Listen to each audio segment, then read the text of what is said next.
नमस्कार, good news Bharat के YouTube channel पर आप सभी दर्शकों का स्वागत है। मैं संजीव शर्मा और आइए देखते हैं गुड न्यूज़ भारत पर आजमगढ़ की खबरें फटाफट अंदाज में।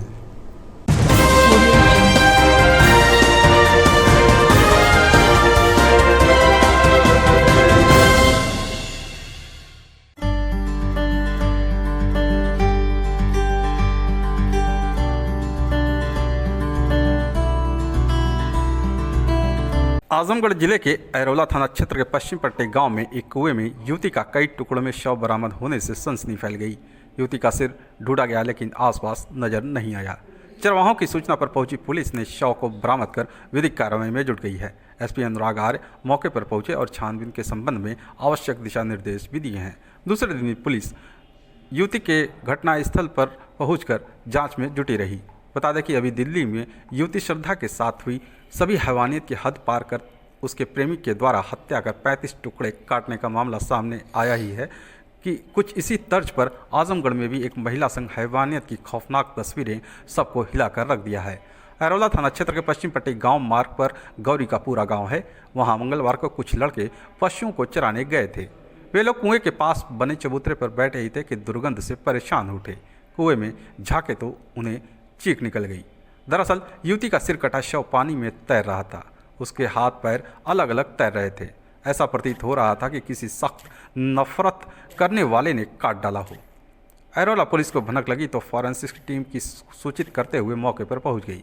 पुलिस अधीक्षक का कहना है कि कोशिश की जा रही है कि पहले शव की शिनाख्त हो जाए। ऐसा हुआ तो वारदात की तह तक पहुंचना आसान हो जाएगा। फॉरेंसिक और डॉग स्क्वाड की टीम जांच पड़ताल में लगी हुई है। हालांकि अभी कोई सुराग नहीं मिल सका था। युवती के शिनाख्त की कोशिश की जा रही है। पुलिस जिले सहित आसपास के जिलों को थाने से संपर्क कर महिला या युवती की गुमशुदगी दर्ज है कि नहीं उसको खंगालने में जुटी है। फिलहाल पुलिस के हाथ अभी खाली हैं। दिल्ली में युवती की कई टुकड़ों में शव मिलने का मामला अभी शांत भी नहीं हुआ था कि आजमगढ़ जिले में एक सनसनीखेज वारदात उसी अंदाज में किया गया है। आजमगढ़ जिले के अतरौलिया थाना क्षेत्र के पश्चिम पट्टी गाँव के पास स्थित कुएँ में एक महिला का कई टुकड़ों में शव बरामद किया गया है। अभी तक महिला कहाँ की है, किस जगह की रहने वाली है, इसकी शिनाख्त पुलिस नहीं कर पाई है। फिलहाल पुलिस दूसरे दिन भी वहां जांच पड़ताल में फिंगर एक्सपर्ट टीम और डॉग स्क्वाड टीम के साथ जांच पड़ताल में जुटी हुई है कि आखिर यह महिला कहाँ की है, किस तरह से जांच पड़ताल को आगे बढ़ाया जाए, उसकी शिनाख्त की जाए।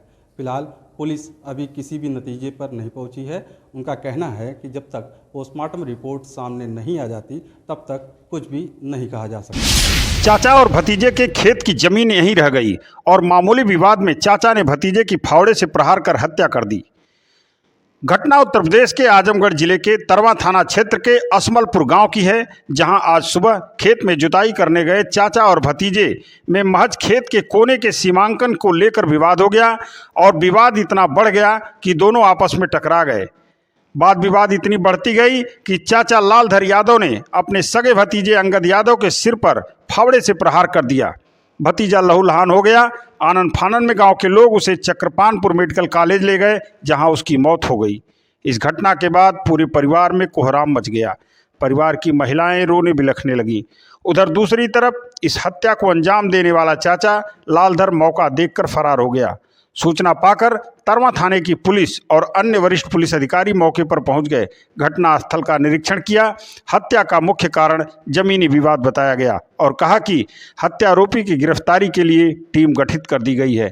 घर पर परिजनों का रो रो कर बुरा हाल है। एक प्रत्यक्षदर्शी महिला ने इस घटना के बारे में जो बताया उसे हम आपको सुनाते हैं। पानी बरावत रहली है, हम ही रहली है और बगल का चाचा मार देना जब तब हम देखा थे तो चिल्ला थे। कहाँ चोट लगल? अच्छा। एक फरसा मरना यहाँ लग गया तो गिर गई ना, तब देख लिया कि 5 फरसा मरना। अच्छा। 10 बजे ग्राम असमलपुर थाना तरवा में चाचा और भतीजे के बीच में मामूली कहासुनी व कमेंटबाजी को लेकर विवाद हुआ, जिसमें लालधर यादव ने फावड़े से अंगद यादव पर हमला कर दिया। ट्रीटमेंट के लिए अंगद यादव को चिकित्सालय ले जाया गया, जहां पर डॉक्टरों ने उनको मृत घोषित कर दिया। तहरीर लेकर मुकदमा कायम किया जा रहा है। मौके पर पुलिस तैनात है व पूर्ण शांति। आजमगढ़ जिले के अतरौलिया थाना क्षेत्र के सिनेमा घर के पास बने रजाई गद्दे के गोदाम में शॉर्ट सर्किट से भीषण आग लग जाने से हड़कंप मच गया। सूचना पर पहुंची स्थानीय पुलिस व ग्रामीणों की मदद से गोदाम में फंसे मजदूरों को बाहर निकाला गया। गोदाम मालिक अवधेश यादव की आनंद ट्रेडर्स के नाम से रजाई गद्दा बनाने का गोदाम था।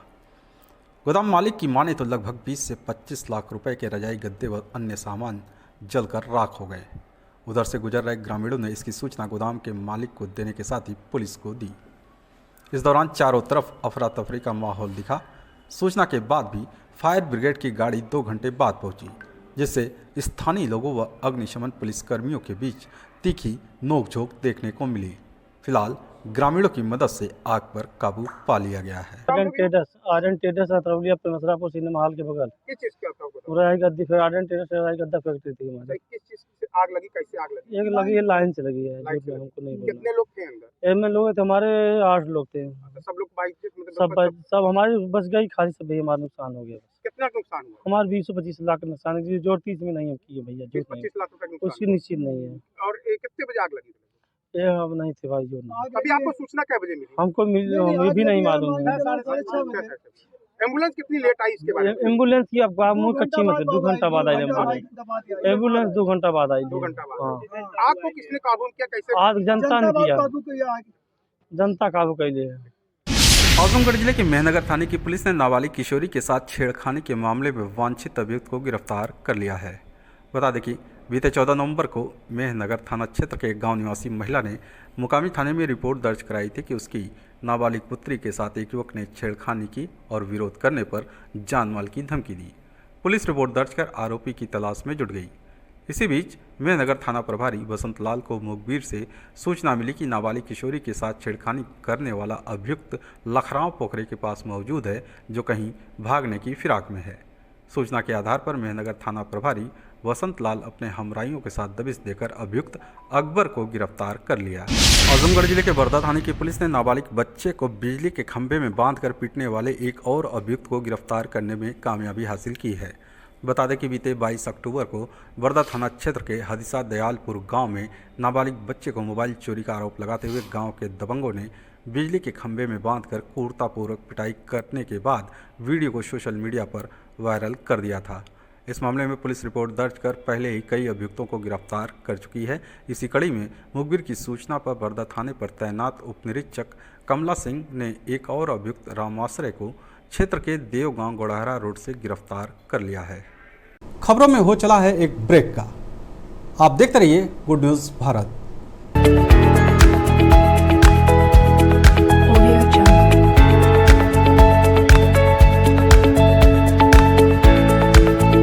ब्रेक के बाद एक बार फिर से आपका स्वागत है।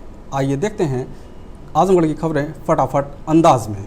आजमगढ़ जिले के सगड़ी तहसील के नैनीजौर गांव में विकलांग कोटे से राशन की दुकान आवंटित गलत तरीके से निरस्त करने का आरोप लगाते हुए कोटेदार परिवार सहित अन्य ग्रामीणों के साथ जिलाधिकारी कार्यालय पर पहुंच प्रदर्शन किया और अपनी मांगों से संबंधित ज्ञापन एडीएम प्रशासन को सौंपा। जिलाधिकारी कार्यालय पहुंचे विकलांग कोटेदार दीपचंद ने बताया कि गांव में विकलांग अनुसूचित जाति के तहत कोटे की दुकान का आवंटन किया गया था। इसके बाद ब्लॉक के अधिकारियों व कर्मचारियों की मिलीभगत से कोटे की दुकान को ईवीएस के तहत रूबी सिंह के नाम गलत तरीके से आवंटित कर दिया गया। विकलांग दीपचंद ने जिला प्रशासन से मांग किया कि वह गरीब तबके का व्यक्ति है। कोटे की दुकान से उसके परिवार का भरण पोषण चलता था, लेकिन कोटा निरस्त होने के कारण वह भुखमरी के कगार पर आ गया है। लिहाजा जांच कर पुनः उसके नाम से कोटे की दुकान को आवंटित किया जाए। दुकान चलाता हूँ सरकारी कर लेके। क्या हुआ है आज आपको यहाँ पे? यहाँ पे मेरा साथ प्रधान जो है, प्रधान साजिश रच करके मेरे खिलाफ जनता के खड़ा कर दिया। खड़ा करने के बाद मेरे जनता से मेरे से गलत बयान दिया करके मेरा दुकान सस्पेंड करा दिया। सस्पेंड करने के बाद हमारा जनता हमारे भी साथ थी। जनता का जो चुनाव आए वीडियो जो आए थे चुनाव कराने के लिए, वो जनता की नहीं सुने। वो अपनी मनमानी कर करके वो चले गए हैं। वो एक जनता की एक अपील नहीं सुने। वो क्या आप शारीरिक रूप से विकलांग हैं? हाँ, हम शारीरिक रूप से विकलांग है। हाँ, कोटेदार का विवाद था जिसमें ब्लॉक के कर्मचारियों द्वारा एक दबंग महिला को कोटेदार चुन लिया गया है, जबकि पूर्व जो दीपचंद था वो एक विकलांग, उसका पूरा परिवार विकलांग है। उसके जीवन यापन के लिए कोई भी साधन नहीं रह जाएगा, उसको हटा करके एक दबंग महिला को वहाँ पे कोटेदार कर दिया, जिसको निरस्त कराने के लिए यहाँ पे सारे लोग इकट्ठा हुए हैं। आखिर ऐसा क्यों किया गया? ऐसा एक दबंग केवल महिला जो थी उसके धन बल के बदौलत ब्लॉक के कर्मचारियों द्वारा किया गया। ग्राम में कोई भी वोटिंग नहीं कराई गई, केवल वो आकर के चोरी छुपे जाकर के उसको कोटेदार। आजमगढ़ जिले के द डिस्ट्रिक्ट बार एसोसिएशन के तहत संयुक्त संघर्ष समिति के बैनर तले अधिवक्ताओं ने मुख्य राजस्व अधिकारी के कार्यशैली से परेशान होकर जुलूस निकालकर जमकर नारेबाजी की, साथ ही बार एसोसिएशन सभागार के पास धरना प्रदर्शन किया। इस दौरान द डिस्ट्रिक्ट बार एसोसिएशन के मंत्री अजय कुमार सिंह ने बताया कि मुख्य राजस्व अधिकारी की कार्यशैली से सभी अधिवक्ता परेशान हैं। न्यायालय में वादों का निस्तारण न करके वे अपने आवास पर पत्रावलियों को मंगवा लेते हैं, साथ ही कई पत्रावलियों को बेवजह लंबित रखते हैं। अधिवक्ताओं के साथ उनका व्यवहार भी ठीक नहीं रहता है, इसलिए सभी अधिवक्ताओं ने न्यायालय कार्य का बहिष्कार करते हुए धरना प्रदर्शन कर जिलाधिकारी के नाम ज्ञापन सौंपते हुए मांग किया है कि मुख्य राजस्व अधिकारी का अन्य जगह स्थानांतरण किया जाए, नहीं तो अधिवक्ता समाज बड़ा आंदोलन करने के लिए बाध्य होगा। आज जो संयुक्त संघर्ष समिति जनपद आजमगढ़ ने संघर्ष लिया था कि हमारे जनपद में मुख्य राजस्व अधिकारी श्री जेपी सिंह जो बरसों से तैनात हैं, हम अधिवक्ता और ख़ास करके बाध्यकारी जनपद का काफ़ी परेशान है। वह उत्तर प्रदेश सरकार, भारत सरकार के बनाई हुई कानूनों का पालन नहीं करते, उत्तर प्रदेश के माननीय मुख्यमंत्री के निर्देशों का पालन नहीं करते और जनता को न्याय नहीं मिल पा रहा है, जिससे हम अधिवक्तागण आंदोलित हैं और आम जनता को, बाध्यकारियों को न्याय दिलाने के लिए आज सड़क पर आए हैं। क्योंकि इस जनपद में भ्रष्टाचार मुख्य राजस्व अधिकारी के द्वारा इतना बढ़ गया है कि उनके न्यायालय में कोई काम नहीं हो रहा है। पत्रावलियों को अपने बंगले पर मंगाकर वहीं अदालत चलाते हैं और बंगले पर ही निस्तारित कर देते हैं। आजमगढ़ जिले के जापुर गांव के ग्रामीणों ने गांव में कोटे की दुकान को गलत तरीके से ग्राम प्रधान की मिलीभगत से दुकान निरस्त कराने का आरोप लगाया। जिलाधिकारी को ज्ञापन सौंप शिकायती प्रार्थना पत्र सौंपा। जिलाधिकारी कार्यालय पहुंचे ग्रामीणों ने बताया कि जापुरपुर गांव में रामचंद्र राम के नाम से पिछले 20 वर्षों से कोटे की दुकान आवंटित है। राशन भी सही तरीके से वितरण किया जाता है, लेकिन ग्राम प्रधान चुनावी रंजिश के चलते कोटे की दुकान को निरस्त कराकर अपने व्यक्ति के नाम से कोटे की दुकान को आवंटित करा ली है, जिसके चलते ग्रामीणों में काफ़ी आक्रोश है। इस संबंध में पत्रावली सुनवाई के लिए मंडलायुक्त के यहाँ विचाराधीन भी है।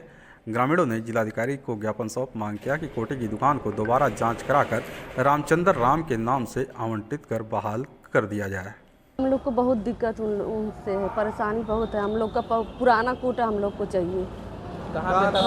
रामचंद्र के यहाँ हमको चाहिए। तो अब कहाँ चला गया है? परसोत्तम के यहाँ। तो क्या दिक्कतें आ रही है वहाँ जाने में? हम लोग को दिक्कत हो रही है कि वहाँ दूर पड़ता है, हम लोग को आने जाने में परेशानी होती है और वहाँ पे दिन का दिन पूरा बीत जाता है, बैठना पड़ता है और उस राशन भी काटते, उसमें बहुत तरह की परेशानी उन लोग से दिक्कत। परसोत्तम। आजमगढ़ शहर की बिलरिया के चुंगी स्थित पिज्जा गैराज का उद्घाटन हुआ। पिज्जा गैराज का उद्घाटन सांसद दिनेश लाल यादव निरहुआ ने किया।